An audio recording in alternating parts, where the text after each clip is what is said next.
Dans le but d'atteindre l'efficacité énergétique, l'UEMOA s'est doté depuis juin 2020 de 2 directives.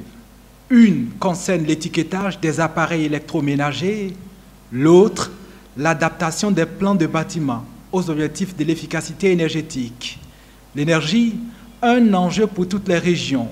Et l'UEMOA veut aller très vite vers la maîtrise et l'efficacité énergétique. Et au niveau de l'UEMOA, nous avons développé l'initiative régionale pour l'énergie durable.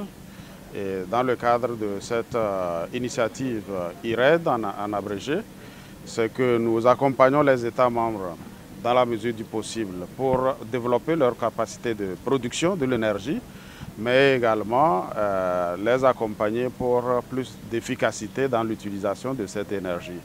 L'énergie qui est produite, il faut la consommer d'une façon optimale pour que nous puissions faire des économies d'énergie pour le bien-être de nos populations.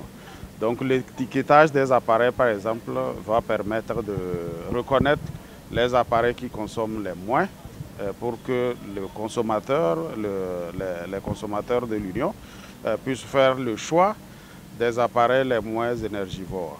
L'UEMOA a décidé à bousculer les réalités en matière de maîtrise énergétique.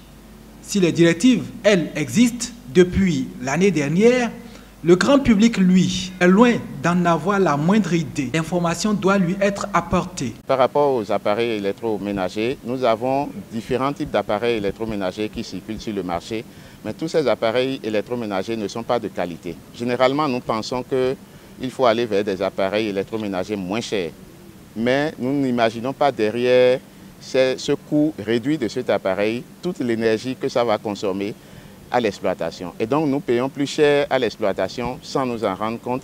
C'est pourquoi nous nous plaignons souvent de nos factures d'électricité qui sont élevées. Si nous utilisons désormais des appareils électroménagers à efficacité énergétique, donc ces appareils électroménagers porteront des étiquettes. Donc si nous utilisons des appareils électroménagers étiquetés, nous sommes sûrs d'utiliser des appareils qui consomment l'électricité qu'il faut exactement pour satisfaire le besoin.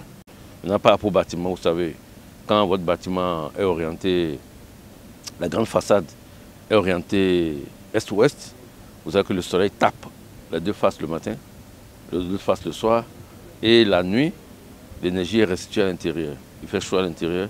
Donc si vous avez climatisé votre bâtiment, le climatiseur doit vaincre cette chaleur-là. Donc on va consommer beaucoup d'énergie. Maintenant, il y a aussi d'autres dispositions qu'on prend par rapport au mur, à l'enveloppe. Ceux qui construisent par exemple avec le test stabilisé, même si le soleil tape le mur, vous voyez qu'il fait moins chaud dedans. L'UEMOA, à travers sa commission, veille au grain. Et c'est tant mieux. Au niveau local, les autorités béninoises faisaient déjà de la maîtrise et de l'efficacité énergétique une préoccupation prioritaire.